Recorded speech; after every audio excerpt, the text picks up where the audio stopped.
Topping our news this morning, for the first time in 6 days, Portland police did not declare it a riot, but an unlawful assembly as a crowd of 200 gathered for a protest at the ICE building on Portland's south waterfront.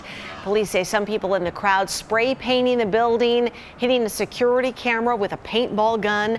Federal officers did come out to try and clear demonstrators and had eggs, bottles, and rocks thrown at them. One officer was injured.